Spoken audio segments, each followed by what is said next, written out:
In the early 1980s, I was in a doctoral program at Virginia Seminary, and I met with Claude Pepper, House of Representatives Select Committee on Aging as part of that doctoral process.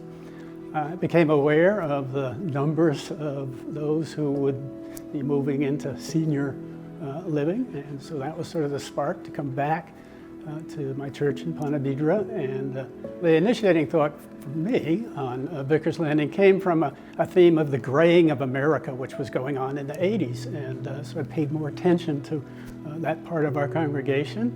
My motivation for my part in the development of Vicar's Landing was to have not just a physical home, but a spiritual home. It wasn't enough just to provide buildings. There had to be an ethos or a gut feeling to the place, and that was captured by a couple of words, that this would be a place where you could live with grace, dignity, and vitality. And each of those are key words: a graceful life, a vital life, and dignity at times of tragedy.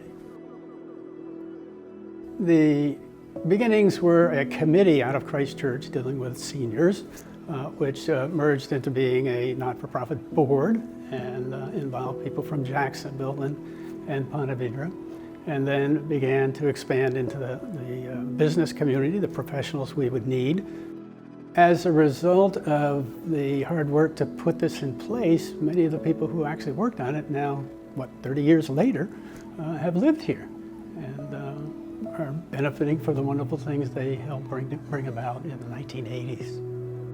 It was sort of fun to do something different than standing with a shovel and doing the groundbreaking. And instead, we decided that this is an uplifting project, and had some sod on a skid with a hot air balloon over the top, and cut the strings, and up it went, all with FAA approvals and all that sort of thing, and then it came back down. But it was a raising up kind of a feeling for this place rather than a digging in kind of a feeling. And I think that's captured a lot of the life here, to be raised up. I think as I saw the moving vans coming in, it was, this is real now. To see people come and look at the door they're entering and know this is where they want to be for the remainder of their lives.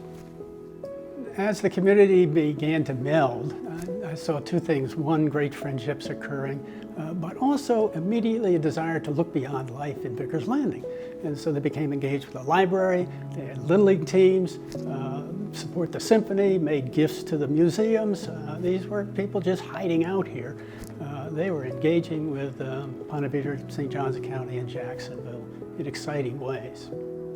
Well, since I've retired and come back from New York, I still come. I get invited my wife and I get invited to dinners. We have friends here, lifelong friends, people we've known for 50 years. So we still are present on the campus. I do the chapel occasionally, but I'm retired and I'm looking forward to being a member.